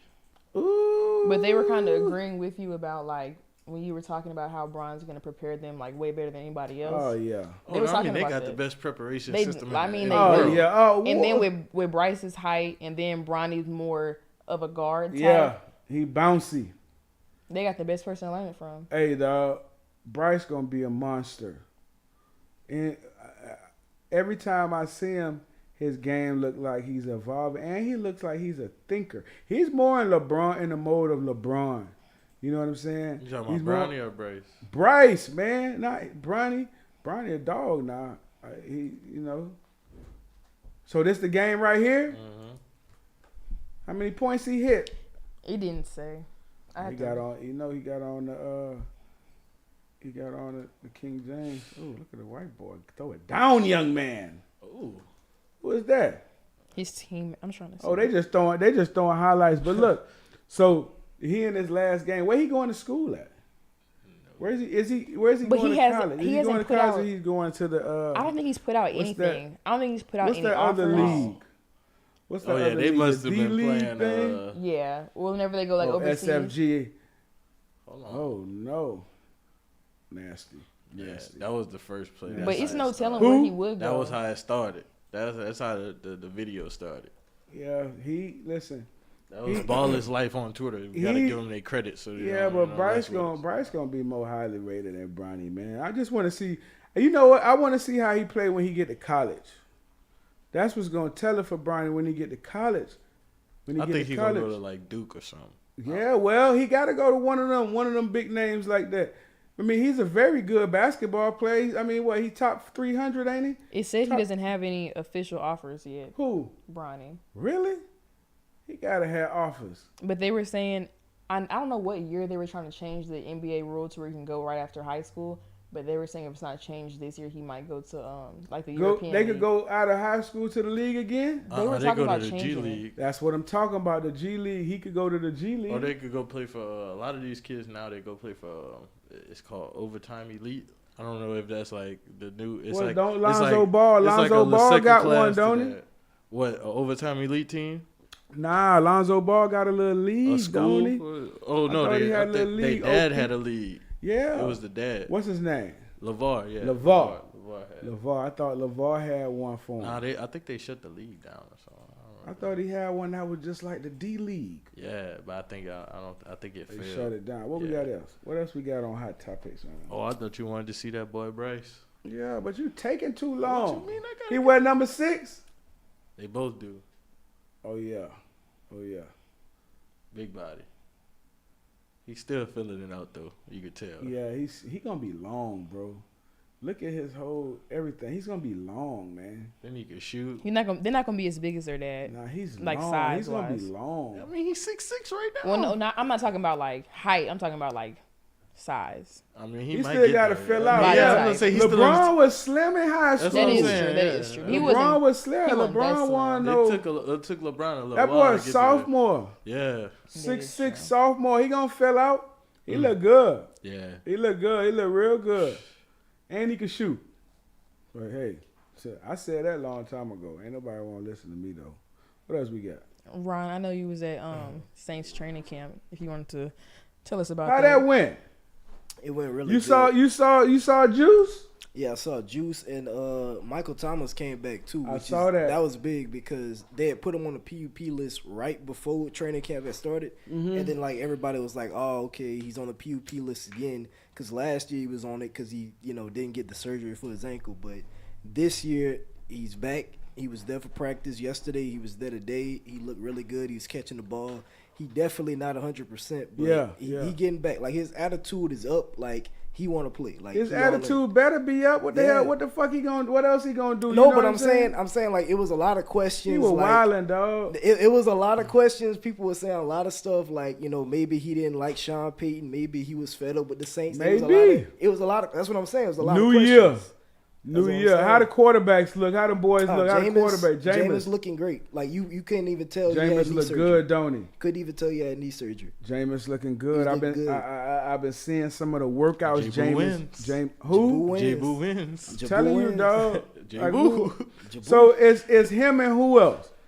Who else? just Who him. else competing? Jameis, Andy Dalton, and Taysom Hill. That's the Red Ian Rocket. Book. Ian Yeah. Book. I thought Taysom Hill fully moved to tight end. Nah, Dennis Allen said he's still gonna get some snaps at quarterback, but it's gonna be specifically like those red package zone. plays. Yeah, he gonna have a packet, and you should. Yeah. You should have a packet with Taysom Hill. Taysom Hill is that type of player. He still has some dynamics to him. He's the perfect high school quarterback. Yeah. Who, Taysom Hill? Oh, I know he lit it He'll up tear in your high ass school. up, I know he tore that. You ever seen the game he had against Texas? Nah. Man, bro, he tore Texas ass. I can see that though, Like, dog. tore their ass because running that thing. I can see that. Dude, listen, did y'all see that shit? The anonymous defensive coordinator that said that shit about Lamar? Pull that up, Stu. What the one about he should be wide receiver? No, Oh, which pull it one? up, Stu. I know you quick. You can find it. He's talking about something. It doesn't matter if Lamar wins 12. Oh yeah, I did see that. I did see that. I don't want to misquote it. You know what I'm saying? So I'm gonna wait till you pull it up. But dog, you know what it does though, dog? It just shows you, bro. And I'm gonna wait because it pissed me off when I saw it. And I think it peed a lot of people off because it just showed that it doesn't matter. You got it, dog? It doesn't matter like what you do. Some people's frame mindset, because certain things are so embedded in their mindset that it will never change, or you would never see it change yourself because it's going to take so much. And this is one of those guys. I don't know who this defensive coordinator is that said this, but he's a damn idiot. Straight up. I have the quote, but it's not like a picture. Read it. Nah, just read it. Oh, all right. It Just says, read it. He's so unique as an athlete, and he's already a really good football player. But I don't give a shit if he wins league MVP 12 times. I don't think he'll ever be one as a quarterback. He'll be one as a football player, but not as a quarterback. So I'm guessing he's saying like a Hall of Famer as a quarterback. Yeah. I mean, all of them are football players at the end of the day. They're all football. We're all football players. You got to play football at the end of the day. But I want to be specific because when you talk about the quarterback position, we talk about a very specific position. Mm-hmm. And so now let's go into why you say such a thing. Right? Let's go into that. Why would you say such a thing?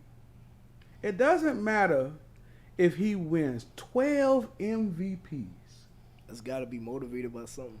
It's motivated by race. There's no ifs, ands, or buts about it. If that was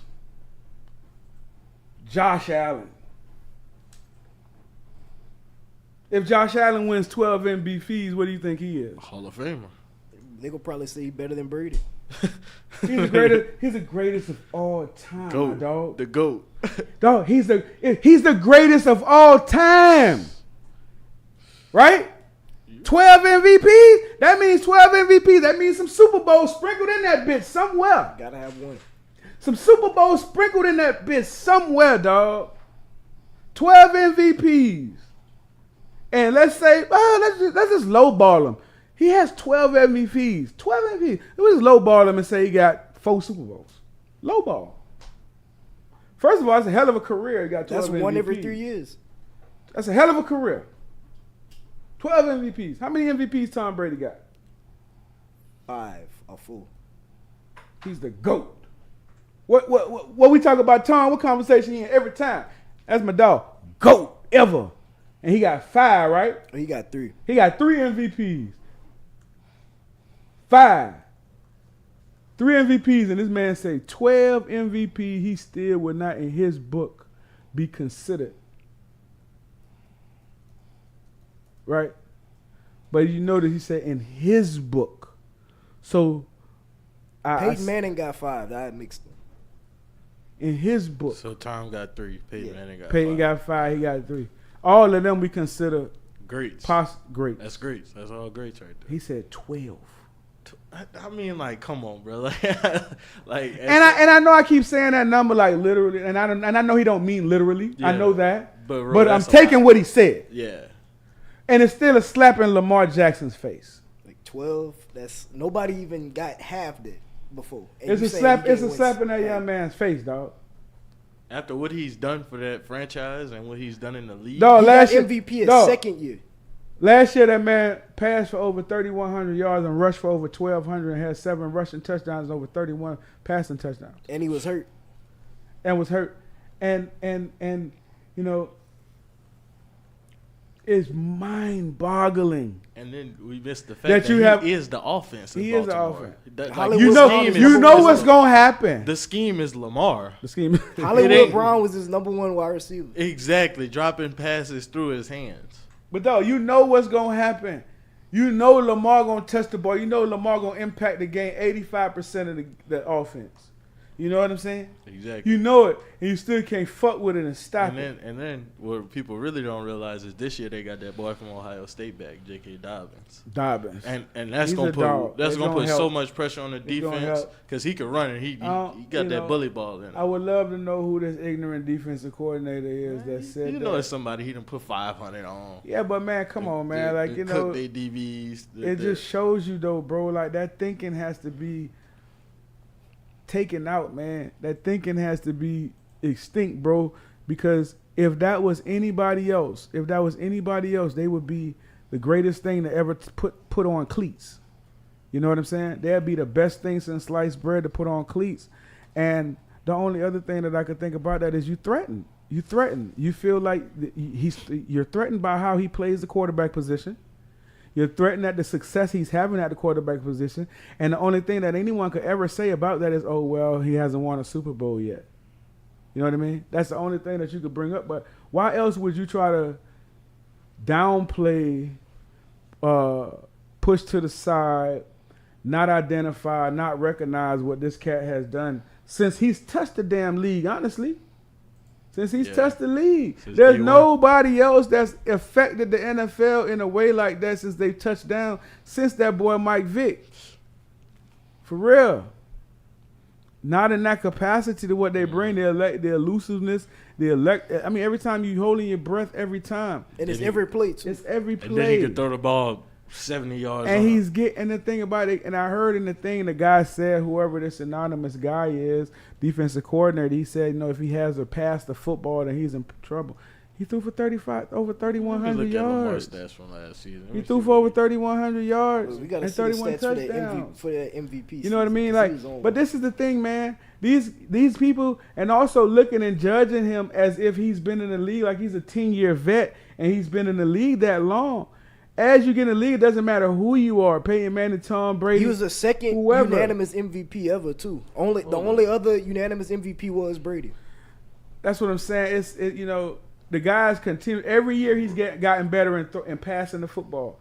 Every single year, his decision making has gotten better. Every single year, his trajectory and everything on football has gotten better. So why don't this man? So he took a dip last season. Clearly shows he's working on his craft. You heard me though? He took a dip last Injuries.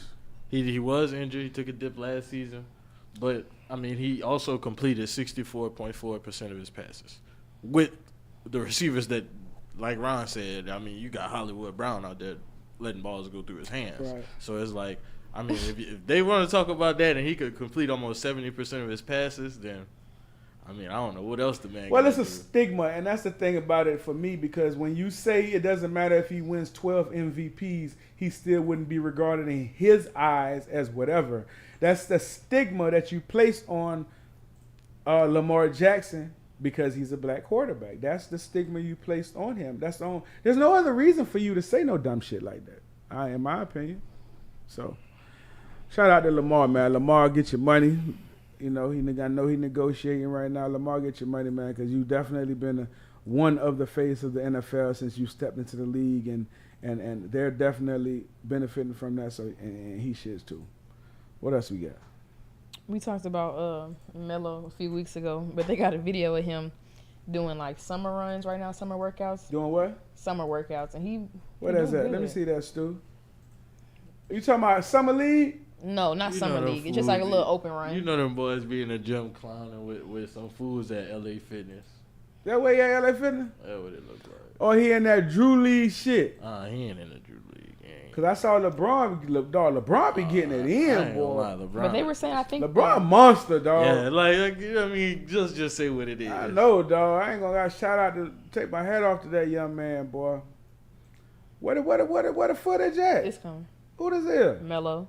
Oh Lord, that look like me. Oh, that's what I'm saying. He out there playing us, bro. Who that was? Oh, nah, that's George right there, ain't it? Yeah, that look like PG right there. They were talking about Paul George last week. That's him now. Oh, deep.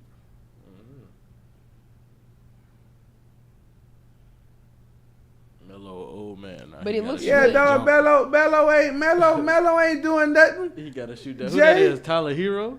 That's who that is. I didn't say he was unstoppable. Man. They say he was unstoppable on Twitter. Is that Tyler Hero? I don't know, dog, but somebody getting worked out there though, with that left hand though. Oh, nice. Cookies. That was too. What Melo at? Right, go Melo right there. I ain't gonna lie, you know Melo got that intermediate game. Melo always got that intermediate game. That mid-range Melo different now. That's how he made his money. Yeah. Mid-range Melo. Mid-range Melo. That mid-range, I'm telling you, I'm trying to show you. Mid-range Melo. He did look good right there, but he need to hang it up, dog. He need to hang it up, man. That shit over with for Carmelo Anthony, dog. Like, hang that shit up, man, and go do something else. He got a son that's good. Go chill. Go do all that shit. Melo is over with. That shit he was doing on that can't win no games. Melo is over with. Who else we got? What we got? One more? Yeah, we got your boy Jimmy Butler. He got a new hairstyle if you didn't see it. Who? Jimmy Butler. What he got? Pull it up for you. Don't look on the computer. You're going to look on the screen. Jimmy Butler? Yeah. You know how he had the little twist? Just look at his new hairstyle. I want to see your first reaction. Where's that, Stu? Jimmy Butler. Jimmy Butler be balling, dog. He still with he got dreads. Jimmy Butler got dreads. Man, he bro. Last time I thought he had a fro. Last time you saw him, I thought he had like some little braids. That's dread extensions. He got some crochet locks in probably. He got some. Oh, he might be going on vacation or something. But that's what women do. That's faux locks. Them faux locks. What you mean, dog? Like I thought about. You know how girls be having like the little locks, but it's not. Yeah, like I real know locks? what faux locks is. My fiance be getting them faux locks. I done seen her, but like. How you know he's not like going on vacation or something? But as a man, why are you getting faux locks for vacation? That's what women do. Cause you might just want a different look, just to wild out. Like, but if you zoom in, look at how they look. How they look? You can zoom in on that. He got them colored too. Yes, he got the ends brown. Zoom in, Stu. Hold up. It's why did I call my dog Jimmy with some lock? Man, listen. like You if gotta you zoom see, in, you can he might have see. been going on vacation. Zoom in real good, like on the Real, scalp. bro. He might have been going. How they is? They sold down? Like He got hair though. Yeah. Don't He they has just enough sew it hair. into your regular hair? No, they'll Yeah. probably like crochet it maybe. But I hope that's not his style now. I hope that's just like, oh, Yeah, I I was just hope trying that's something. just Cause it's like I can't see that. I Man, can see. bro. It look like he got rubber What bands is and it? they just rubber band locks. What's onto the going hair. on there? It's too much going on. Like what possessed him when he woke up yesterday, or that was today or yesterday? When he woke up yesterday and was like, Dog. damn, I think I want to I'm just saying though. I Why think I y'all want some dreads. Why I mean, y'all fuck- hot with Jimmy Butler? Look, Women no, do that shit no, every but week, look, dog. That's for women. That's different. You know what it Huh? is? That's for women. Bro, It's different. OP Bro. even on that Bro, shit. you know what it Yeah, is, bro? I can't get what it is. He in bro. Miami right now. You He know at the what? crib. He at the crib. You see them boys running around there with the wicks out there. Shaking a bitch. He don't know what to eat. Nah, them like, wigs man, be crazy. I was in Miami. I seen some crazy wigs. That's what I'm saying. Like they had. Them like, ain't some- wigs though. No, but bro, in Wait, Miami wait. they be having them wigs. No, like I know. Nah, you can't sit down, dog. You can't sit down. Go over there. You banned, dog. Go over there. You banned. You banned. Stay your head right over there. Go ahead. You can't have you. Stay over there. Go ahead. So, Go ahead. so we what you talking about feeling, now? man? What you feeling? Like you feeling that? I Like can't it's cool? see it. But you saying that's cool that he got extensions. He in might his be head. going on vacation. And you seen what? Hold up. One question I do have for you. You seen what Channing Crowder asked Kevin Hart on the pivot? Nah, what he asked him? Hold on, I can pull it up for you. Why y'all let my dog just try to walk off in here, just try to walk through. He done got his hair done and shit. He just trying to walk through. Nah, dog. Nah, dog. Don't laugh, OP. Nah, dog. Nah, dog. I saw. Did y'all seen that movie? Nope. I haven't seen it. Don't go see it. Why? Okay. Why? Terrible. What's bad about it? Everything. Like what? Dog, I've been trying to find a deeper meaning to that movie since we went and watched it, dog. I don't Like what know. you didn't like about it? Everything. It wasn't good. Like why wasn't it good? I didn't understand the meaning. The story wasn't good. The graphics weren't good. And you know, it's Jordan Peele, so I was trying to find a deeper meaning, deeper connection with it.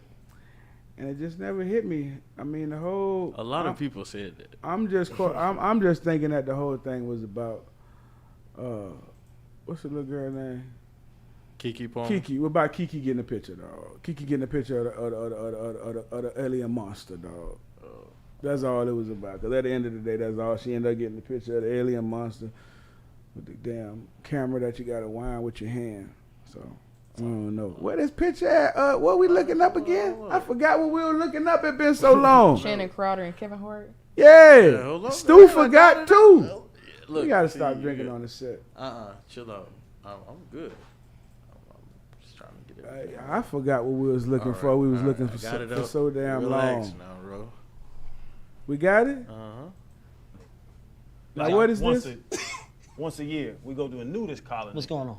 Yeah, that's we chance. go. We go to a place where like you walk in, everybody just gets naked and I walks heard you around. said. I didn't know if you what's- knew this. No, I'm just asking you what's going on. Okay, yeah. So we go to the nudist colony, and what? we just kind of go around. You got to shave everything and show out, and especially when you shave your shit, it looks bigger because you gain inches from no hair. Back up for a second. I just want to get clarity. Something.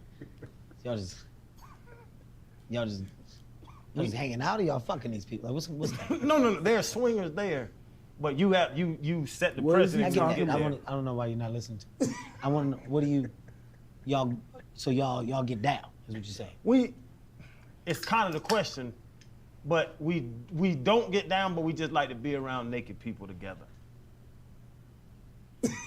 What do you mean by that? You see what I'm doing, bro? I'm out of there. That's y'all two conversations. Yeah. I'm gonna drink. Okay, Happy so they day. just, so We just like to be around naked people. The one thing that gets me. You hear what you're saying out loud, brother? I hear what I'm saying out loud. The I one say thing that out gets loud me a lot, though.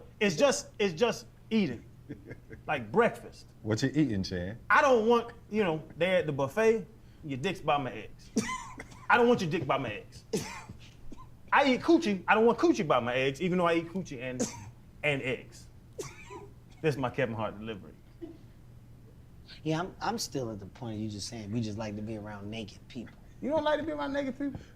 Be honest with you, I have no desire to be around a bunch of people I don't know just sitting there naked. That's what I said. But some people, but the women, you like you better strip club. I'm You willing to naked bet. women. As a matter of fact, I'm willing to bet a good number. It ain't a lot of put together people going to these women's things. No. What was y'all questioning me by this? Like what? What question? You get what he asking him? Like, Well, who asking who? Like, is it cool that his? What Kevin Hart asking him? No, Channing. Who is Channing Crowder talking about? He talking about himself and his wife. Channing Crowder talking about him and his wife like to go to nudist places. Yeah. And he asked, and so what was his question? And I guess he was asking Kevin Hart if that was cool, like if he did that same thing, because you know they do weird stuff in Hollywood. So he was asking Kevin Hart, do he think that's cool? Do he think that's cool, or if that's something that he would do with his wife? Why the fuck would he be asking him that? Why he want Kevin Channing Hart? Crowder to always co-sign asks that? sexual stuff. Yeah, he Yeah. he the dude on the That's show his that thing. he just acts. He the Lord of the show. He talks about the Lord. The who? Lord, Lizzo. Oh, okay. Like, cause I mean, just off the wall shit. Like that shit dumb as fuck. If that's what him and his wife do, why he want? Unless he trying to invite Kevin Hart them with him or some shit. That's that. Maybe that's what he was trying to do. I don't know. Maybe but that's what he's trying to do. Yeah, I don't know, dog. Well, I wouldn't be fucking with that. I ain't trying to be like I'm with Kevin Hart, dog. I don't want to be around no bunch of naked motherfuckers. I don't know. You know what I'm saying? That don't even make sense to me right there. But I don't know what Channing Crowder, that's his name. I don't know what he was asking him. He Shit was was weird. That whole thing was weird. That's why Kevin Hart was acting like that. Yeah, that's why he is like, bro, you serious? Like, what do you mean by that? You know what the hell he was talking about. I wouldn't know what he was talking about either. You sitting there talking about some, we like to just be around. Don't you think that's, hell nah. I don't think that's just that okay. What's okay about that? We just like to be around. I don't know. That's weird energy. But like, imagine, I understand like the nude beach, but imagine y'all just in a big house, just naked. I just don't understand what, unless he talking about like them, you know what I'm saying? Like, I don't You know. talking about a going nude to, colony. a what? A nude colony, like. That's why they go on, he talking about some shit when they go on vacation or something? Man, I don't know what that Nude colony. Bro, you asking the wrong person. What was that nude colony? Listen. Look, I ain't got enough money to be in them type of circles to be going to them type of circles. hotels and all Yeah, that. you know, that Hollywood shit crazy. That's dog, different. Like, I ain't in that tax bracket yet. Nah, I don't know if I want to be in that tax bracket. You still gotta keep some because you just doing some crazy yourself. stuff. Yeah, exactly. I got morals. Like Yeah, I ain't about to be doing like that. You can't just be out there wilding like that. Especially not with my girl. Like that's different. Like you just. That's his wife. His wife. That's his wife. Yeah. But I mean, shit. You know that Hollywood shit different. All them people. Well, I shouldn't say all, but the ones that be loose, all they do is just move around, recycle, move around. You know what I'm saying? I mean, all these people, like that shit's just what it is. You got women that be dating sons and daddies and all that. You know what I'm saying? Hey, so they was doing it with P. Diddy, but I understand. They was doing it with P. Diddy. I understand. Yeah, you know what I'm saying? Wow. So all that. You got money. That's what P. Diddy got 3 fine sons, and he's fine. I understand why you women would did date that. all of them. No. Okay. Not all 4. All right. Maybe just listen, man. Young Diddy. You gotta have and then something. P. Diddy. Christian. Yeah, So you dated some 2 kind brothers. of about Insane. But Quincy and Christian are half brothers. Doesn't matter. They're that's still like brothers. that's like But, you but his daddy is not P. Diddy. No, but listen, his check daddy this is out. Kim. Check His this- mom is Kim Porter. His check daddy is this out. Albie Sure. Take that out of it. Take the fact that they even that. They could be fucking best friends. Just say they best friends. Say they don't even have to have it. Okay, so when you would put it in date those 2 best friends. No, when you put in those It's terms, but it's like it's the same thing. They siblings, even though they ain't. You say they ain't his daddy. And I take it back. They still damn close. Like I take it back because That's now what that you I'm put it saying, into though. those You got- terms, it's Yeah. like Okay, I don't know. You wouldn't mess with best friends, but you would mess with siblings. I lied. But that's why I said like that, because you look at it that way. I like you, For man. best friends, you can't, like, that's dirty. That is dirty. That's low nasty, down. dirty. That's low down as That is hell. low down. That is dirty. You don't do no shit Then like that. who did that? Lori Harvey. She was dating. She Lori was Harvey dating. dated She was everybody. dating Diddy's son, and then dated Diddy. Lori Harvey. She dated That's Steve everybody. Harvey's daughter? Yeah, she Everybody. dated everybody. Lord have mercy, She dating. That's who dated Diddy and Diddy's son? Yeah. Dating, huh? But Somebody you know, else they- did that. They young, they do their thing, but that's low down. I ain't gonna lie. Yeah, that's like But I think it was Diddy's son first, then it was Diddy. Oh, yeah, shit. I think that's worse. Oh, yeah, shit, what the order was. I think that's worse. Like, it's still dating your crazy, son's like- ex It's is crazy, worse. bro, but it's Hollywood. But bro. dating your son's ex is probably worse than dating your dad's ex. It's Hollywood, bro. Dating who? Like dating your son's ex is probably worse than dating your dad's ex. Like as a Oh, son, yeah. if your dad was to date your ex, that's crazy. But like as a dad, if your son was gonna date your ex, it's like Yeah, it's you not- get like points. I mean, you got a bad ex. If you're the daddy, if the young man won't holler at him, you know. I mean, yo, you got some points for that. But you still a hoe. I don't care. Boy or girl. That ain't how it's supposed to go down, dog. You ain't supposed to date the daddy and the son, That's cuz. tough. Or the son and the daddy. It just don't work that way. So we got what? We got how many days we got left? How many days we got before Let's LSU see. football? I was about to say fall camp You start already Monday, know, bro. I know, Fall camp, baby. Boy, back in there Saturday, Monday. 38 days. Look, I had the 38 helmet. days. I had the helmet on earlier. I put that thing on. Put that bitch. It got me ready. come sit right here while you do Put it. that thing on. Put that thing on. It's time to go, baby. Oh, woo! Time to go. 38 days till them Tigers is in. Where we at? We in the Superdome. Mm-hmm. Superdome against the Seminoles. FSU Seminoles. The nose. The nose, baby. You know, I grew up a nose fan. I grew up a nose fan. My people was a nose fan, but I'm a Hurricane fan. But listen, I will be in the building for that one right there where we take on the mighty. Well, I guess they not so mighty anymore. But we gonna. Yeah, I think they'll die down. They ain't got too many Indians in that state. Ain't too many, and they ain't even throwing real spears no more. Them are paper spears right ain't now. too many Indians in that It's tribe. just cynic. You all right? Okay. Hey, they just ain't too many. They disintegrating over there. So we gonna see. But I'm gonna tell you, it's a good first test for the Tigers. It's a good first test. Y'all know Southern game is sold out. Yeah. Oh, you didn't know that? It's sold out, baby. Bro, you ain't know that people Yeah. about to cut up for Southern. Cut They up. don't know how to act. We're gonna cut up. We're gonna cut up. But them Tigers gonna get it going in about 38 days. We're gonna have a kicking off camp coming up. We got the doggone the quarterback battle coming up. We got the damn offensive lineman battle coming up. The coaches gonna be out there for the first time. I mean, OP, we're gonna have to go out there. Me and you get some footage. For real. Me and OP gonna go out and we gonna break in that motherfucker and get us some footage. Oh, man, look, and see we what's got the going end, on. bro. Nah, we breaking in. We breaking in. We're gonna parachute in. We're gonna On parachute top of the in. dome, just drop down. That's what I'm saying. We're gonna parachute in. All We're gonna right. parachute in. I'm gonna be there. I'm gonna sneak y'all in.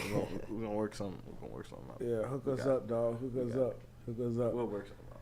Hey, If they want their helmet back, they ain't. that boy really sitting there with that goddamn helmet. Bro, I ain't gonna lie, dog. What? I feel like I strap it on You one can't, time. though. You can't. I got one. You got a half a play in you. A half. A half a play. 75%. A half a play. 3/4. But you gotta understand that's not even a half a play at the Power 5 level. Man, try to put me in what you put me in. I mean, I ain't gonna put you way down there. You know, I ain't gonna put you down there with like Harvard or Yale. I think you're a little better. You're a little upper than that. Better as far than, as like athlete than you the know what I'm Ivy saying? League school. Yeah. I put you right there. You know, Tulane. Hey, Tulane. What you laughing for, OP? Tulane is Power 5. Yeah, but not the real ones. Yeah. No, yeah, that's not that's the real. like- You know what I mean? Tulane OP, is like don't act like that. Tulane Yeah. is group of 5. Actually. Yeah, group. They ain't no 'Cause power, they in the nothing. same. Isn't Tulane in the same conference as? No, they're not in the same conference. You know what I mean by that. They power 5, but they not power. Yeah, You know yeah, what I mean? they ain't got that power. Nah. You can still roll with them. They Though. I were fool what, with 2 them and boys. 10 last season. The Green Wave? 2 and 10, I think. Yeah, they got my boy Big Dawgz was out there, but now my boy Big Dawgz left Tulane. He's up at Centenary up there in Shreveport. They got a he football gonna- team at Centenary? Yeah, they gonna start one next year. Man, what? They gonna start it next year. We're gonna have but me and OP. Listen, y'all look for me and OP, man. When this season start, me and OP gonna be out there on the tailgate scene. We gonna be out there with my dogs at wide open. Y'all make sure y'all see my dog. We gonna be wide open, having a good time, getting a bunch of footage. Oh, we having with the we gonna have a fans. tailgate going? Yeah, out there. Bro, At, you ain't say all of that, dog. Me and OP ain't say you. Oh, so I'm not invited. All right. You know the All whole crew. We gonna be out there. Season start. We in the building, man. We in the building. In the city. Yeah. It's gonna be a nice football season. I'm feeling good about LSU. You getting I'm little getting little them, jitters? yeah, I'm getting them jitters. Getting little Like, jitters? like I'm feeling a little buzz around the team. Well, I tell you what, might have something for us this year. The Southern LSU game was buzzed up, baby. Dog. Right? You? Man. Where they gonna line up at? We gonna do it on the Unity Fields. What is it? West side east side of campus over there on South Stadium. The Blake. You got permit? Yeah, we got the whole 9 yards. Why you sound like one of the Chinese? You got You permit? got permit? Man, You got permit, boy. Yeah. I'll be out there too loose, boy. Be loose. you You got the permit red to carpet. be You out got the here. red carpet coming on out there, ain't it? If you want it, I got it. Put it out there, dog. Put that red carpet out there. Make sure you order your food from me. That's all. What you got, some Jamaican food? Yeah, coming in? jerk chicken, jambalaya. We got sliders, the jerk I'ma be burgers, out turkey there. burgers, sliders on the skewer. You feel me? Come on now, stop playing. You know I'm out. I'm outside. Hey, I think listen. The buzz around the city for this LSU Southern game is crazy. Might catch me outside like this, bro. Well, What you do? You seen them outside? I know. I might have to throw the hoodie on. There's gonna be too much going on out there. You better throw your face mask on, your helmet on. You get on that south side of that campus and you get over there, they don't have no permit. For real. But listen, the city is buzzing about that, and it's gonna be a fantastic first time, and I hope they keep this little game going, man, between these boys, because I think it's gonna be rough.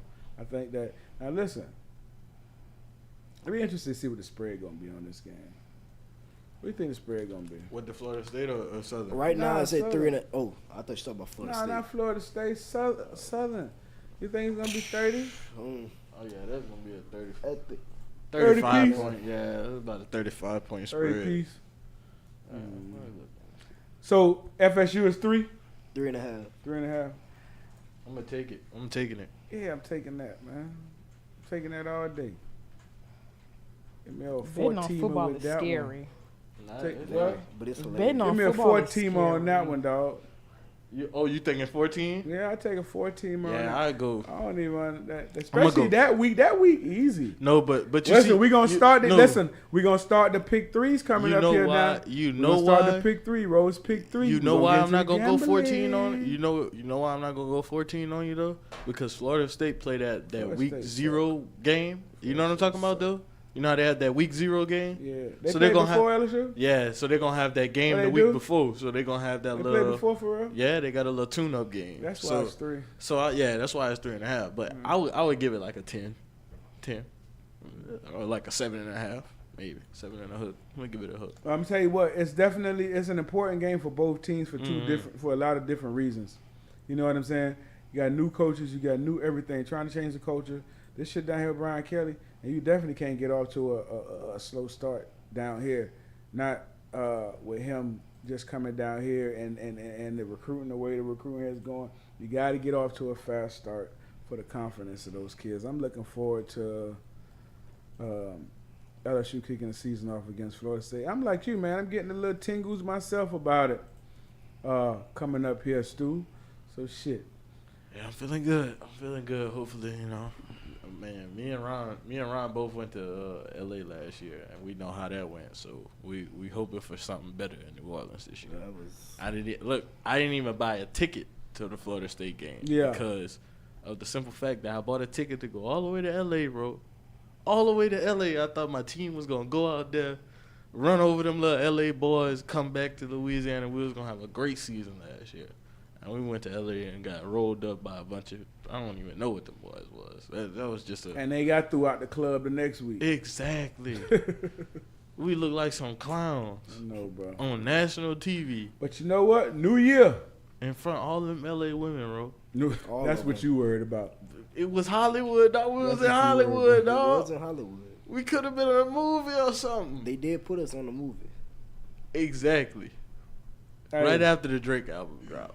Like right after. It's all good. You You already know how that was gonna go last year from the beginning, just with all the turmoil, all that bullshit that was going on. So you got to have some form of a bounce back, and I mean just you know, for me with the first game, I want to see the direction. I want to see operation. I don't want to see all the bullshit penalties and all that comes with the first game. I want to see really what it's about. I want to see the effort. I want to see is it simplified enough that guys know what the hell they're doing. So, you know, that's what it is for me, and a win. And a win. You know what I mean? Just win, baby. Jay, Just what you win. got? Anything else? You good? Man, listen, we'll be back next week. Bigger, better than ever. I can't wait till we get in our studio, dog. In our studio, we can put up more of those. Stu, OP, Jay. We out, man. We see y'all next week. Where my dogs at?